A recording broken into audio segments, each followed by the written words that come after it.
Sahana Vavatu Sahano Bhunaktu Sahaviryam Karavavahai Tejasvinavadhitamastu ma vidvishavahai. Om Shanti Shanti Shanti.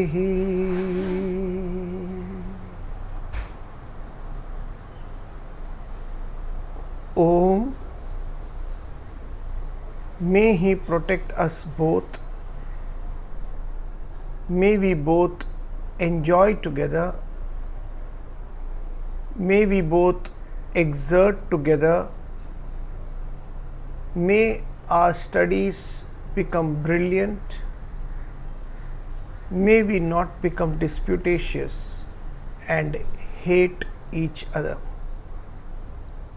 Om, peace, peace, peace.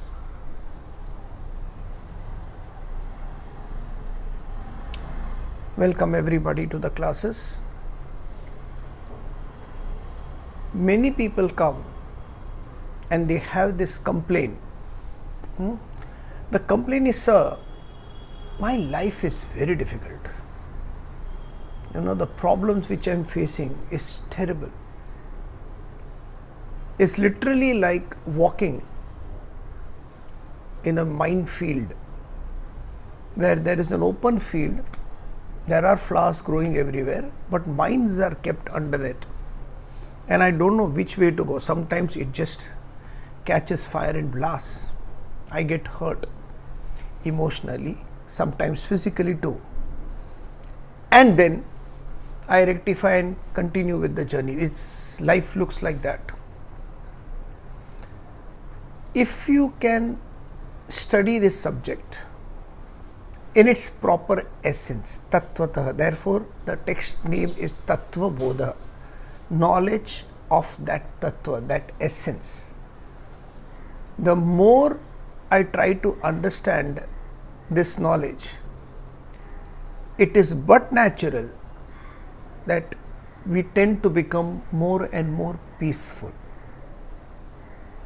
Because all our problems is because we are facing this particular journey with all the near and dear ones around. We sacrifice all our lives for people around us whom we think is ours, mine. This is my son, this is my daughter, my husband, my wife, my children, my parents. So this mineness, and we sacrifice all our life completely becoming dependent on them and their happiness. So now a string is attached from my side to the other person, whoever he or she is. So when they are happy, I am happy. When they are sad, I am sad. It's a very difficult journey, sir.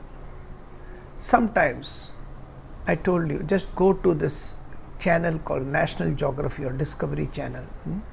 YouTube, you can get it. See the life of a salmon.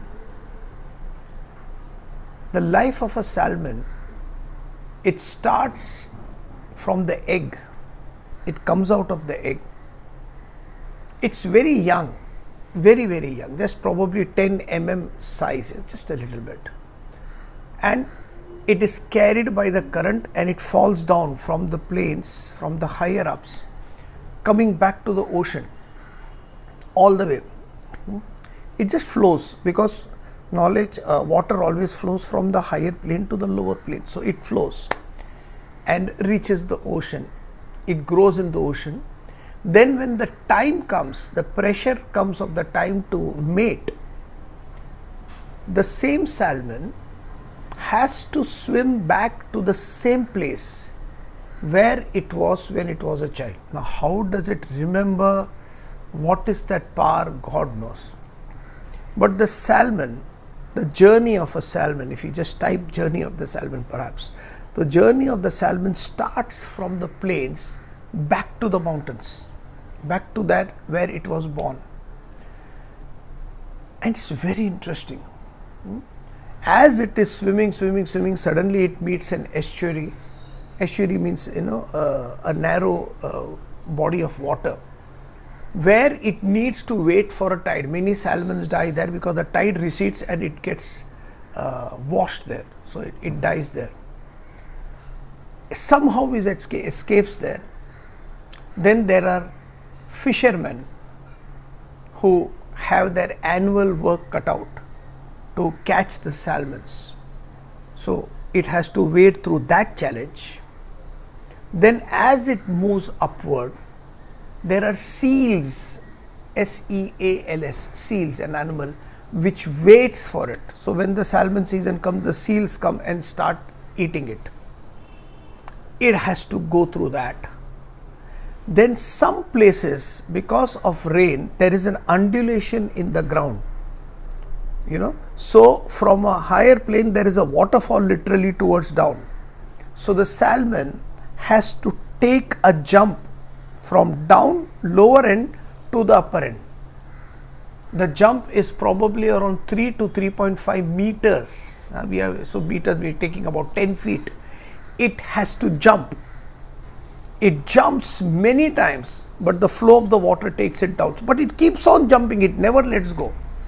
That push to regenerate is so much. It keeps on going. Some of it reach that plane, jump and go across that water. Then there are the polar bears waiting for its dinner or lunch. It's waiting near that fall only. And as the salmons come, it keeps on eating it. There are other birds which are feeding. It wades through that and ultimately it reaches. And while it's going the journey, the beauty of the whole thing is physically it changes. It goes through a physical change in the personality. The snouts become longer, the mouth becomes bigger, becomes more angrier, because it's fighting for survival. And last, when it escapes all these and reaches its spawning grounds, lays its eggs, mates, and most of them, if not all, die. Most of them, if not all. The eggs are laid there.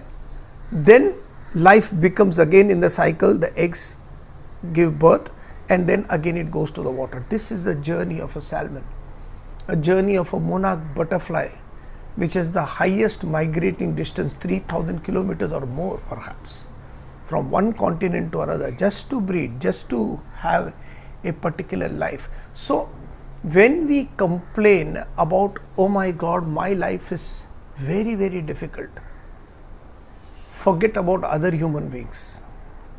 Forget about countries which are continuously in war. Forget about thousands and millions of people hanging in refugee camps in other countries where they are no more any country's citizens, and small children, 2-year-old, 3-year-old, just shivering in that cold and dying. Forget about all of that. Forget about human beings. At least look at the animals and learn from it. So the first thing a human being understands is, listen, I am special. I am not a salmon fish. Why I am special? Because I can decide what needs to be done with my life. I am unhappy? Fair enough. There are situations and people around me that make me unhappy. But I choose from now on to become happy. Such a person is fit for this life. Such a person is fit for this study. Who gets up and says, dusts off. There's a girl who was skating and she was beautifully skating. She was like an amazing skater and she was all of 7 years old. So an interviewer came to her and said that, how did you get so nice in skating? You're doing an amazing job. How you're winning competitions, championships. How did you manage this at this young age? She said, it's very easy, uncle. Whenever I fell down, I got up, dusted myself and continued my practice. Either I sit down and cry why this happened, or I get up, dust myself and continue my practice. So the attitude of looking extroverted about what people are doing to me should go. Then the study starts. And what is the study? Look within you. Who are you? Start from that. So we have done that. Who are you? I am the body. This physical body, what I see before the mirror. Physical body has got, we've done that, right? Last time. Sense organs of perception, sense organs of action. Sense of the perception is eyes, ears, nose, tongue and skin. These are the 5 windows to the world. And whenever they are open, the windows are open and I can interact with the world. After the interaction, there is something going on within me, and after that I send a response to the world. That's the next verse. Okay, so 17b2, 17b2, the sense organs of action. The 5 sense organs of action, this is very easy. 5 sense organs of action are hands, mouth, legs, reproductive organs and anus. Ho gaya. 5 sense organs. Whatever I perceive from the world, I take it in. There is a reaction within me, and then based on that reaction, positive or negative, I give a response to the world. 5 sense organs of action, 5 sense organs of perception. This is my body. It's a beautiful vehicle. Take care of it. It should last. The target should be 100 years. Sometimes people go ahead also. My personal target is 137 if I am alive till then. Every time keep on increasing because there is work to be done. Never sit down and say, Abhi ho gaya, body dukh raha hai. Don't get all that talks, Keep on moving ahead. So, X amount of years. 100 years is Upanishad say, live an enthusiastic life of 100 years. Take care of the physical body in whatever way needed. It should only be what is good for me and what is not good for me. Don't cater to taste. That's the most dangerous thing anybody can do. Don't cater to taste. Cater to what is right and what is wrong. And then continue. Life becomes easier. So take care of the physical body. Within this physical body. Now, when we discussed about the gross body and subtle body, the subtle body, so we also explained Dig Devta, the medium, the ear, space, all that is that even in the action, different gods are attributed to different organs so that there is a piety in it. There is a devotional attitude towards anything that we do. In fact, we do Sahana Vavatu, the prayer is also because it needs to bring in a particular amount of devotion. The problem is when we are studying the Vedanta Shastras, the Bhagavad Gita, the Upanishads for that matter, when we are studying, when we start understanding a little bit, acha, so this is it, this is the way it is, this is the way, a type of arrogance starts developing. The ego entertains arrogance, and it's that arrogance that is the bane of everything. I know, now I know what to do. I know, this is it, right? This is what the teacher is saying. I know, and that I know stops a lot of things.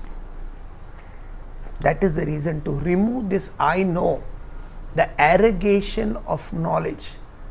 We need to be devoted to a higher cause. We'll come to that very soon. So when you are devoted to a higher cause, things change automatically. So we have done in the subtle body, there are So gross body is these two actions. Subtle body is also made up of perceptions, actions, 17 parts. Do you remember previously? We had done that. Subtle body is made up of 17 parts. 5 sense organs of perception, 5 sense organs of action. We have completed. 5 pranas, mind and intellect. So 5 pranas, mind and intellect, 7 plus 10, 17 parts, subtle body is created. Now for some reason, Adi Shankaracharya in this sequence has not put in the pranas, mind and intellect in this sequence. It may come ahead, I don't know. That you will have to wait. But in this sequence he is not put in. Perhaps the sequence has not been put because it's easier to understand. Many times in the Shastras, when they are explaining the mind, sometimes they say buddhi, sometimes when they say manas, it includes mind and intellect both. So that's why the Paipa say it must be easy. So 5 pranas are really, really easy. It's a 5 physiological functions which we go through. It's divided. So when you say control the prana, pranayama means control, prana means control of the pranas. So what should you do? Pranayama. So what do you do? Pranayama. Hold, release, then sit, and no. Take in. So whatever you take in, whatever breath you take in, it should be half of what you let out. So if I take in 4, I have to let out 8. That becomes pranayama. Actually, it is not pranayama. It is a breathing exercise. Swasa swasaya nama. It's just a breathing exercise. Pranayama is the control of 5 pranas. What are the 5 pranas? Prana, apana, samana, vyana, udana. 5. Don't get into the technical aspect of it. I'll just explain to you simply with an example so it becomes easier to understand. Prana is when I take in the stimuli from the world, is prana. Apana is when I don't need what I have taken, I am discarding it, is apana. Samana is what I need is digested properly. Vyana is whatever is digested is circulated throughout the system from head to toe. Vyana. Udana, out of whatever is circulated, my thinking power increases or enhances. Simple example will do, right? I have an apple. I take a bite or I eat the apple. I am taking in the stimuli from the world. This is prana. I am taking in the stimuli. Whatever I don't need from the apple is discarded away by my system. It is apana. Whatever is required to my system, it is digested within me. It's samana. After the digestion of that apple, it is circulated in the form of blood, through blood, to all the parts of my body. Vyana. And from that apple, a little bit of oxygen in my blood and a little bit of energy that I have consumed from outside goes and affects my brain, increases the power of my thought absorption. Udana. Done? So these are the 5 pranas. Don't get too technical about it. This is happening every day. So this happens with an apple, this happens with the stimuli, whatever stimuli. So every time you do things which enhances your thought, that is the reason we say more and more and more healthier food enhances more oxygen to your body. More oxygen to your body, more energy to your body enhances your thought capacity, thinking capacity. Therefore, spiritual classes need to have more questions. When the questions are there, automatically you know everybody is thinking. But the more the junk food, more the TV watching, more the mobile watching, more anything where your mind is occupied in something else. When you shut off any medium, that's when people think. And when people think, they don't like what they think, because the mind is accustomed to so much noise that they are not accustomed to silence and peace within. When that happens, then to escape that peace, to escape that silence, they go back to noise, something to keep the mind occupied. So this will only happen when you don't occupy your mind in external attitudes. Try to stay within, more and more calmer. Then more energy towards the brain, more the energy, more the thought absorption, more the thoughts, more the thinking capacity of where I am going in life. One of the classes, they were asking, sir, what is the question we should think about? I just said, most of the classes were ladies, So I said, introduce me to that 13-year-old child, boy or girl, who wanted to do something in their life, who wanted to live a particular way. Are you living that now? Majority, if not all, said no. But then it keeps on changing, not supposed to change. Your inherent behavior is not supposed to change. So the 5 pranas is this thought absorption. How do you start with thinking? Just start thinking. Why is certain things happening? How should you do this? Why am I even listening to this person? The person is insulting me. Fair enough, that's that person's opinion. Why am I listening? Why should I even bother about what the world thinks about me? It really doesn't matter. What matters is what I think about myself. Am I doing justice to my everyday work, whatever that work may be? So 5 pranas. Beyond the 5 pranas, the next, which Shankara deliberately skipped, is mind and intellect. Why am I doing this again? Because we may say that we have done this before. I just went one step back, is because mind and intellect are the 2 faculties which I have to face throughout my whole life. In fact, some of the acharyas have dedicated their lives only to focus on these 2 concepts, mind and intellect. Therefore, we are going to focus on mind and intellect, and if time permits, we'll go to the next verse too. Mind, I'm defining the mind. Mind is a flow of thoughts. In fact, it is an indiscriminate flow of thoughts. It is just a flow of thoughts. It has no direction. It just goes, functions. So mind is an indiscriminate flow of thoughts. It is made up of emotions, mood swings, impulses. In fact, mind is defined as a bundle of likes and dislikes. So when you look around, why look around? When you look at the mirror, you will see a bunch of contradictions facing you. A bundle of likes and dislikes. Whole life. Whatever I liked is what my mother cooked. Whatever I like is what my wife cooks.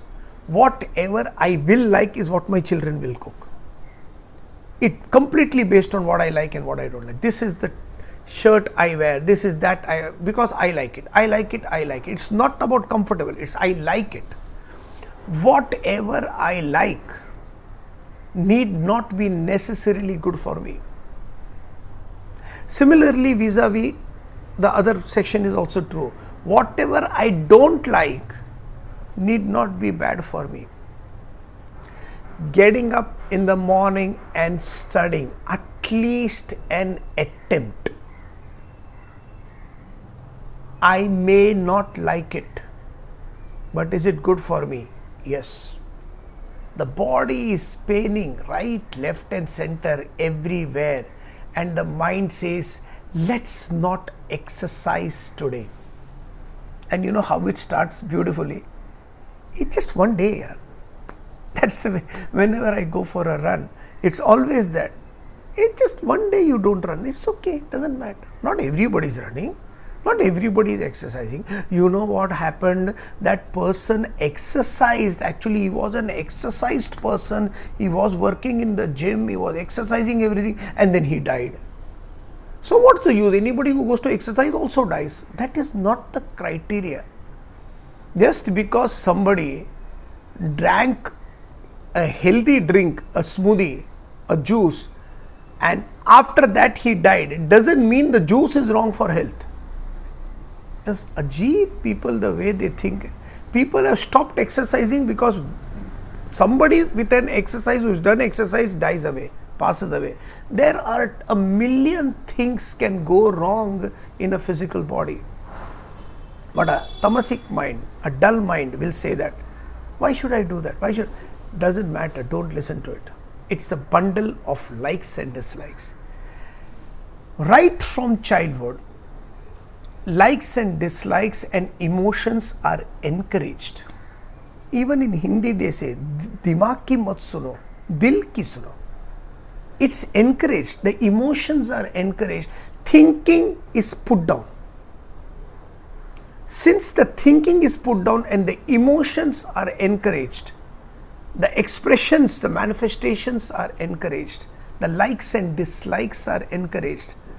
The mind gets a head start in life.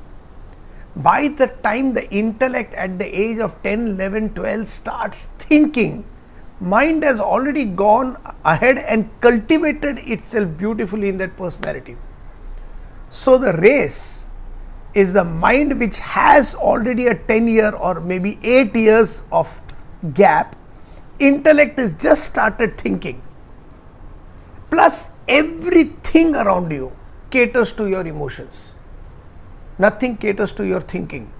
Unless you bring it up and you start questioning things. You start inquiring.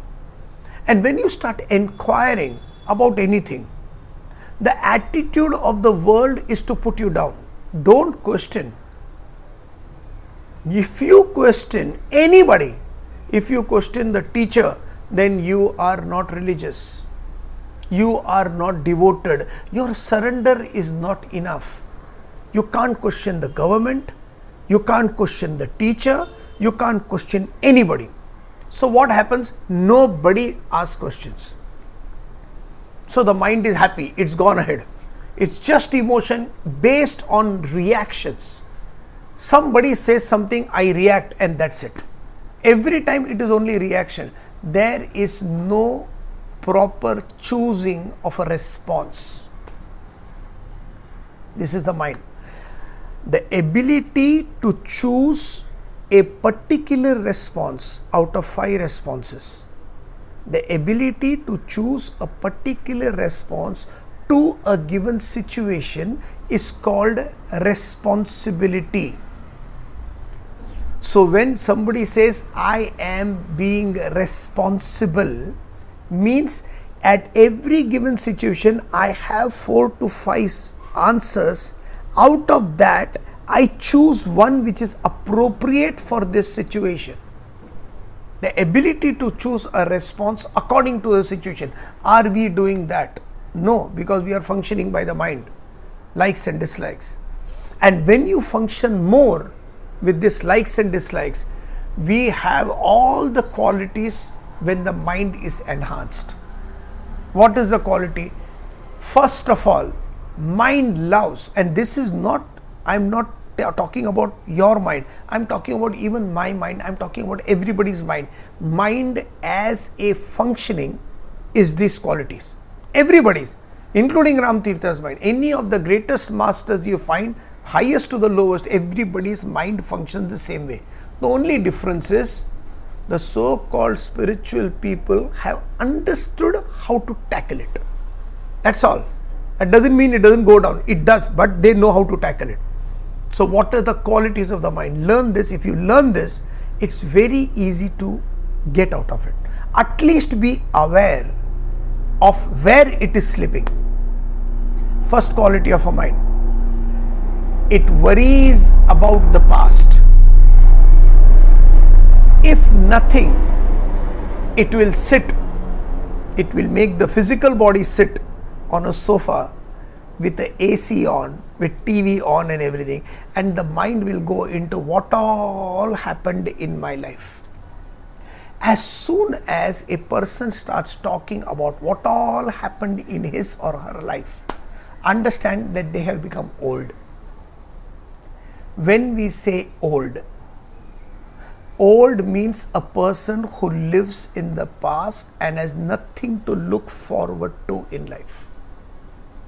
Yesterday only I saw a lady who was 77 years old in India, Kerala, 77-year-old, and she's started to learn fashion designing in a traditional village at the age of 77. So 77, she's done everything. Probably, I don't know whether the husband is alive or not. There is nobody there. She goes herself, admits herself to the fashion school, and she is learning tailoring there. 77. A will to do something in life. Worries of the past is exactly opposite that. Sitting and crying over this happened, this happened, this happened. So that's where the thinking comes. This is one of the mind. It will always go back.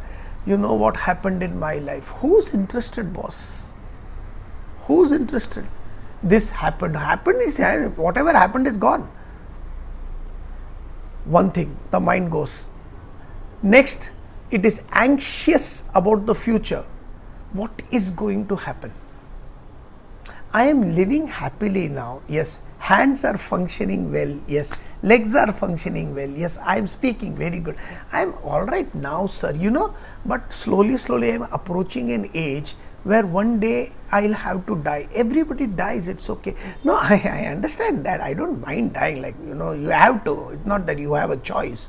But when I die now, sir, I should watch my favorite TV program.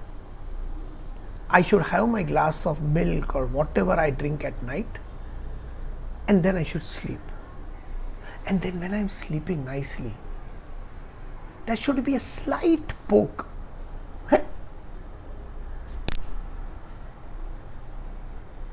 And then I should die. This is the way, sir. I don't want to die in hospital. I don't want to run around here and there in ICU. Even death we dictate. We are so lousy in this attitude of controlling everything around us. It's an illusion. We love to control. We want to control even when death comes, it should come like this. My husband should be like this. My wife should be like this. Sir, my children should be. Everything we want to control. Anxious about the future. If I clip both this away, the past worries, don't think. Supposing I come, as soon as you say, sir, you know what happened in my life, don't talk. I don't want to know. What happened, how is that case interested in me? Is that something to do with your life now? Throw it away. Check it out. Sir, actually in future, maybe after 2-3 years, don't talk, it's not come. Don't talk about the future. Majority of the discussion will stop. You can't talk to this person about the past, he says stop it. You can't talk to this person about the future, stop it. Then what should I talk? Present. And in the present, the mind is always excited. Therefore, present is called a present, a gift. Enjoy it while it lasts. So that attitude and the tendency of the mind, the worst tendency is it gets attached to everything saying this is mine. The thoughts go on, and so many people across so many years have asked me, sir, what is the difference between attachment and love? When you are attached, you are bound by the other person or you bind the other person. Listen to this, it's a very simple explanation. When you are attached, you are bound to the other person or you bind the other person mentally. So the binding is such that whatever happens to the other person happens to you. If the other person is sad, I am sad. If the other person is happy, you are bound mentally to the person. Because of this bondage, I have become a burden to the other person. He or she is literally carrying me on his or her back. Therefore, every time I want to know what's happening. I want to know what's happening with that person's life. Why are you interested so much? If the other person takes an interest and says, sir, this is happening in my life, if there is a problem, solve it. But why so much interest in somebody? You know what happened in the neighbor's house? Nahi chahiye bhaiya. This is gossiping. So you unburden yourself. But love means concern. What does concern do? Concern says that that person, whoever that person is, needs help. And I will do all I can to give that help. That is love. Love is understanding the other person as he or she is, not as you would like him or her to be. I am not going to have a compartment and fix my mate and my children and father and mother into that, saying, you better fit into this. That's not love. Love is allowing them to express in whatever way they find love. Every relationship, I said, don't baby children. Never baby the children. When the child is still 6 and 7 year old, a parent should go ahead of the child and says, listen, look at me and learn how I am dealing with the world. Just stand behind, okay? This is what a parent is supposed to do till the age of 7.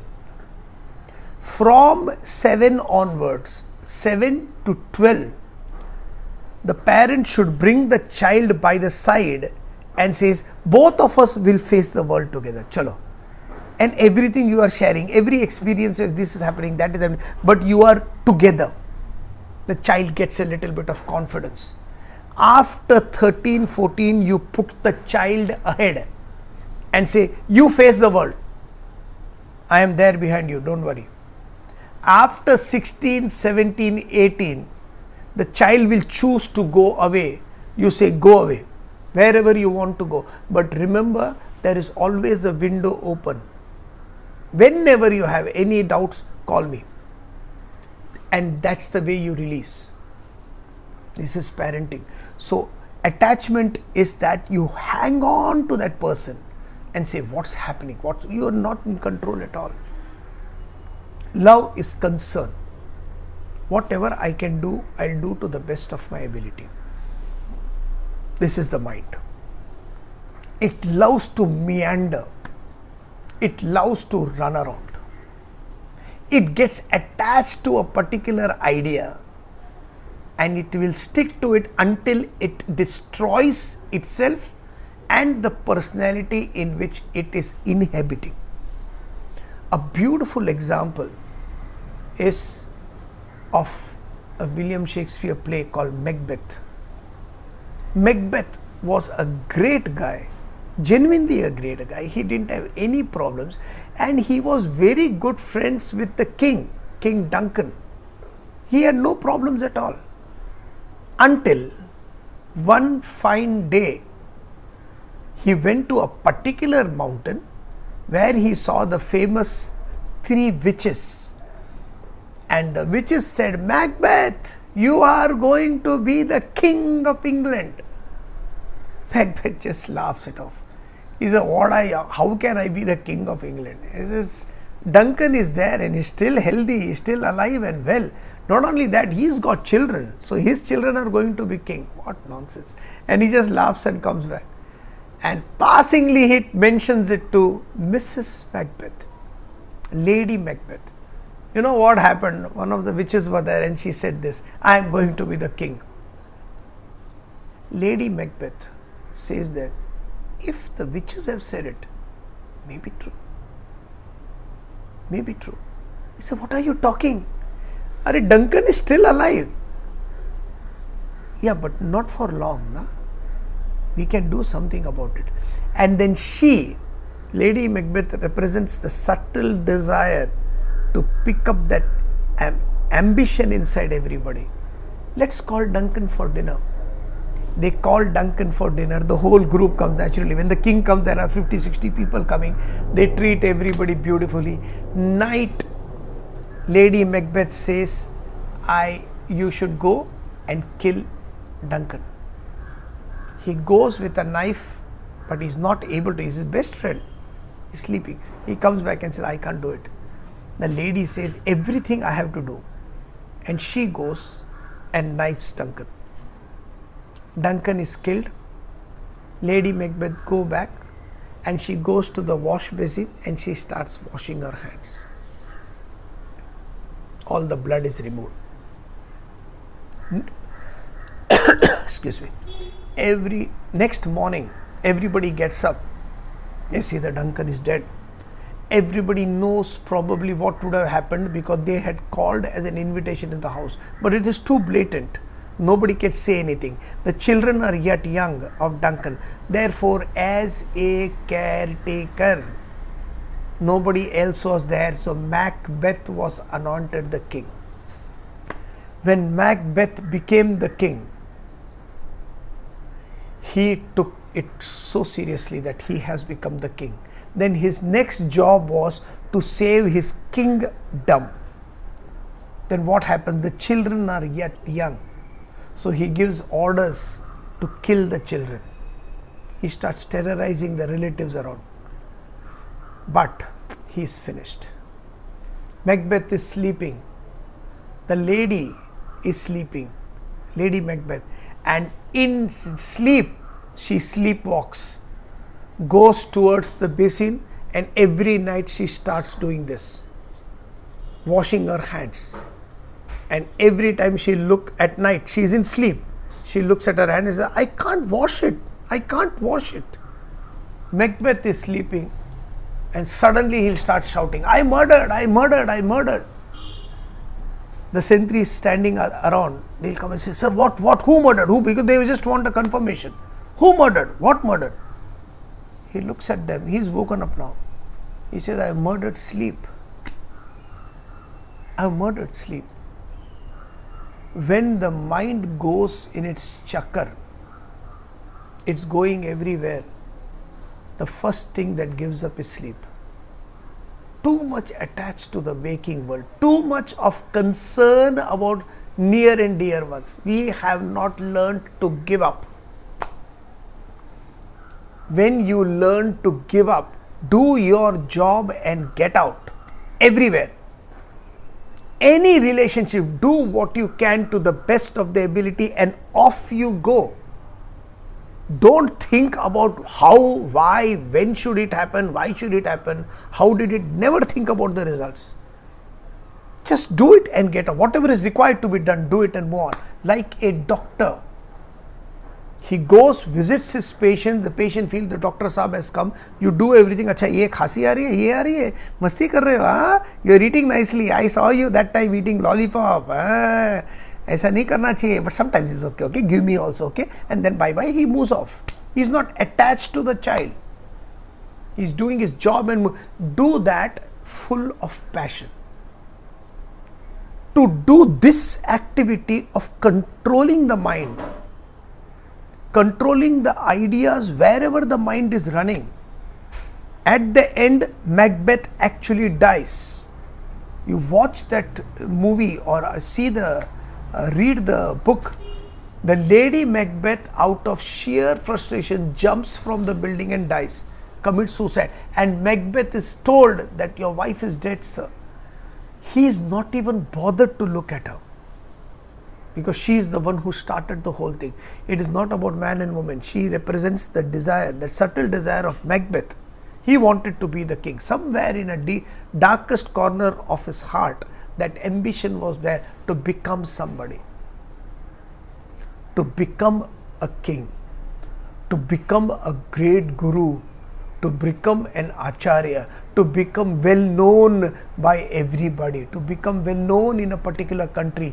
All these kinds of ambitions ruin a person. They ruin, because you are trying to better yourself with everybody. And the moral of the story is, you can't be better than everybody. It's impossible. For the current maybe, but after that somebody will come. Somebody will come where you will feel threatened, either financially or emotionally or perhaps more stable. So to control this vagrant mind from getting attached or getting worried of the past or getting anxious of the future or getting excited in the present of, oh my God, so many people are listening to me, I don't know how I'm going to talk, or all that will disappear and should disappear by the guidance of one's intellect. The mind is extremely powerful. In fact, Arjuna tells this to Krishna. Krishna, mind is really very powerful. Whatever you say is right, control of the mind, but it is very powerful. It is turbulent. It throws you away. It is angry. It does things. It's very difficult to control Krishna. He tells Krishna, mind is very difficult to. And Krishna doesn't say, Arjuna, what? Chapter 2, I gave you the whole lecture of how to control the mind. Now you are asking again, it is difficult to control. Thoda to suno yaar. He doesn't say that. He says, asamshayam. Doubtless you are correct. You are correct. But abhyasena vairagena, with a little bit of practice, with a little bit of giving up on this connotation of this is mine, one can achieve control. How to do that? That's where we have been blessed, human beings especially, blessed by a faculty called the intellect. Intellect is a discriminate thought flow towards a particular purpose, object or being. Intellect reasons, it thinks, it discriminates, it demarcates, it distinguishes, it judges between right and wrong. Intellect has got two jobs. One job is very easy. The second is a little bit harder, but both the jobs are not done, so what do? You can't do anything. Okay, two work is given, just two jobs are given to the intellect. First of all, the most important job of the intellect is to fix a higher ideal in life. When you fix a higher ideal, I-D-E-A-L, ideal means a higher goal, not a personal goal. What is your goal in life? I want to make more money. That is not it. Is that all?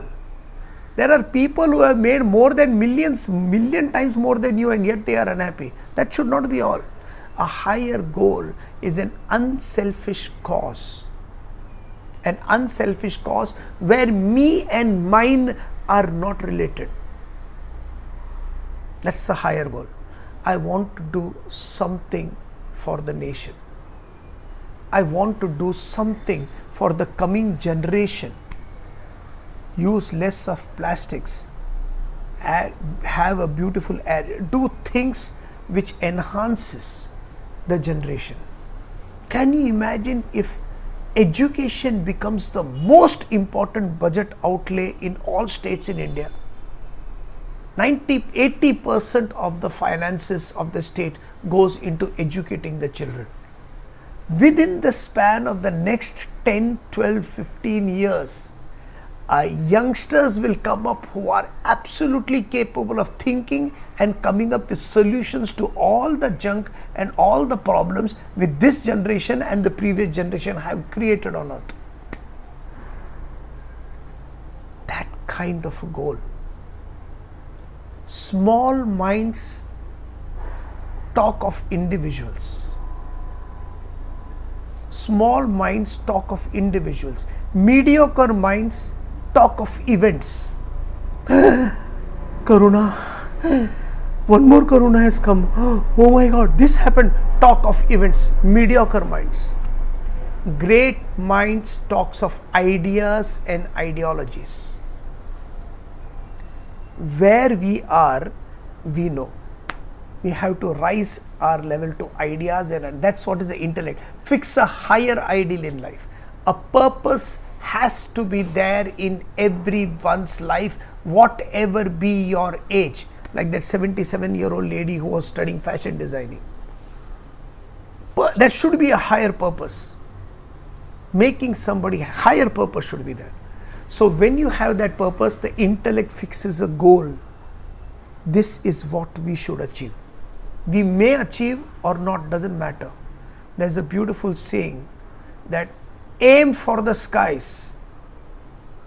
While you are hitting with a bat, the ball, aim for the skies. At least the ball will go across the ground. Even if you don't achieve, it's alright, but aim for the skies. Be the best you can be in whatever you are doing. There is nothing to stop you. Who's there to stop you? Don't look around. Nobody is there as special as you.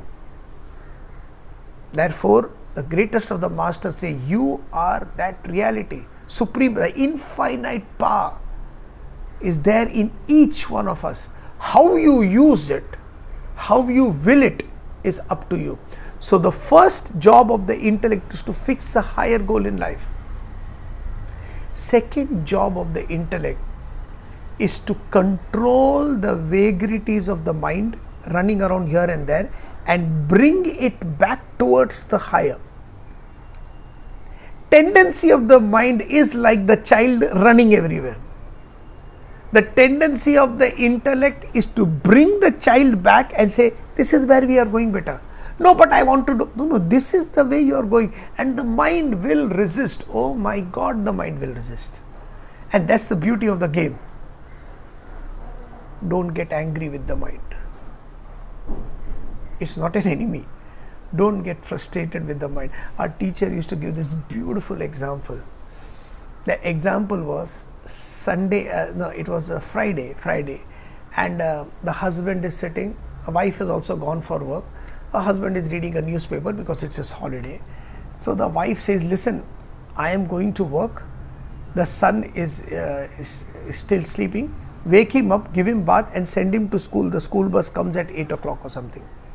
He says, okay, I'll do. The son is sleeping. So the wife has gone now. So this father, it's a joke is in Tamil, so I'll just repeat that. The wife is there and he looks at that, he goes, brings the boy out, and then out he's created a small sort of a pond, where the children can take bath. Small boy, around 7 years old. And he said, Dai, Vada, Kulikala, come and take bath.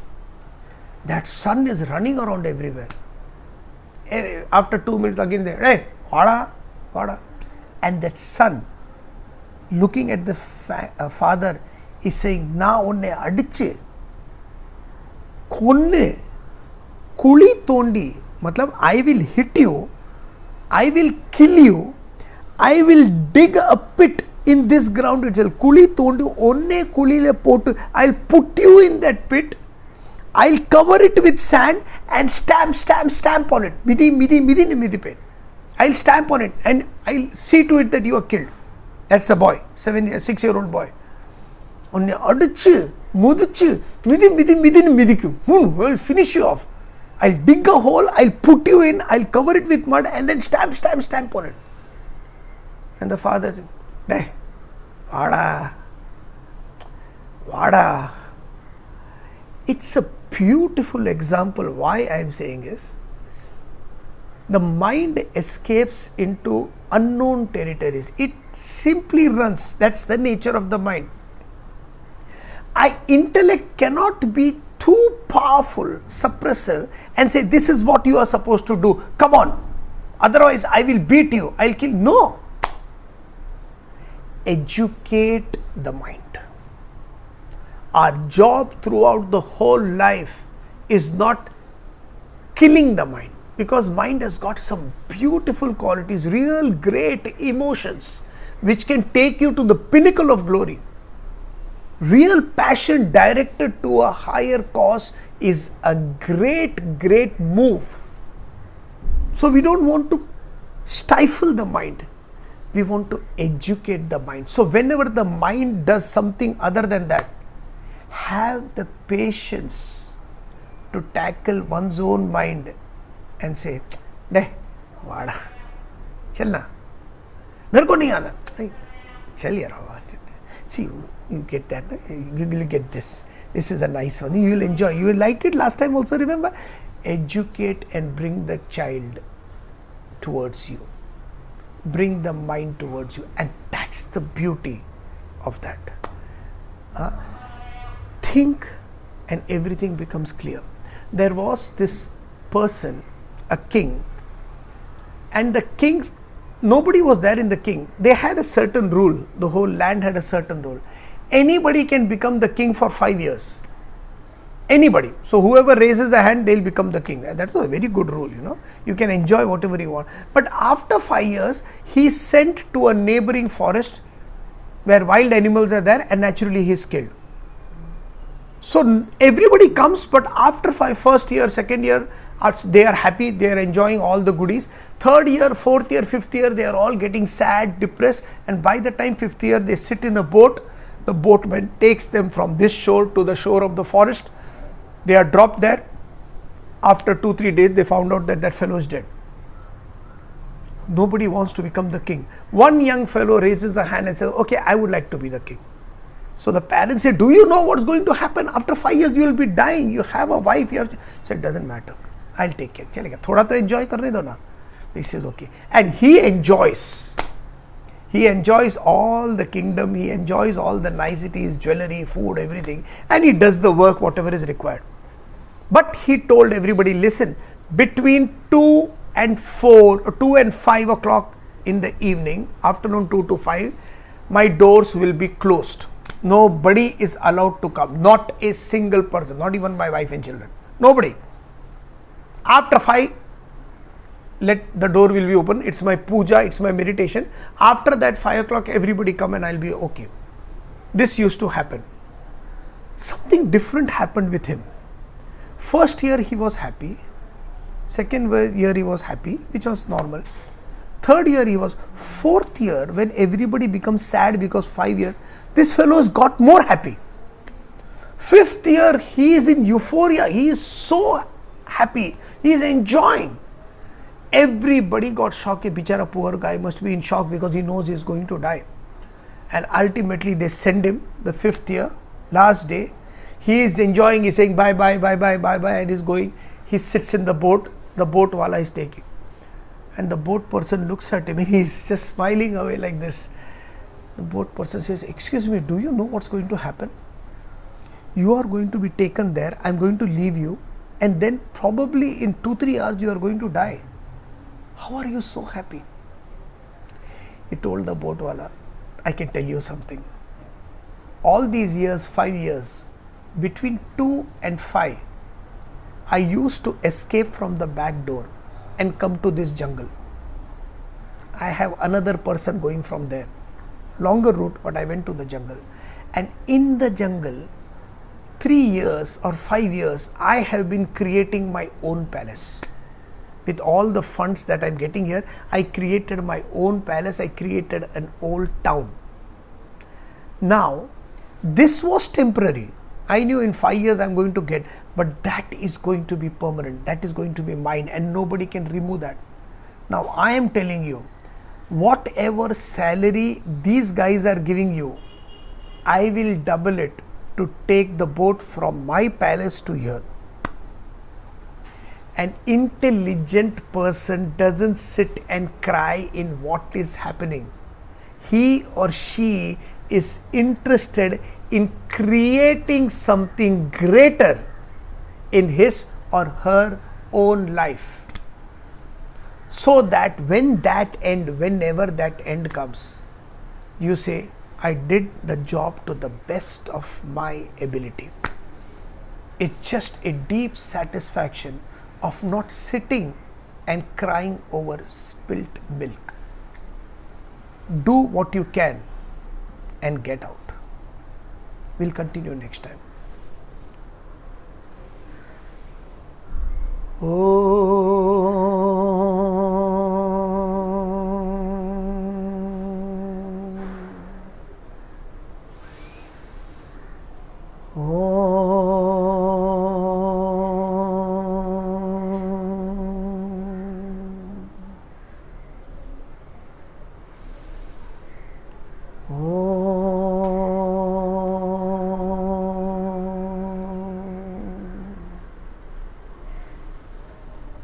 Hari Om.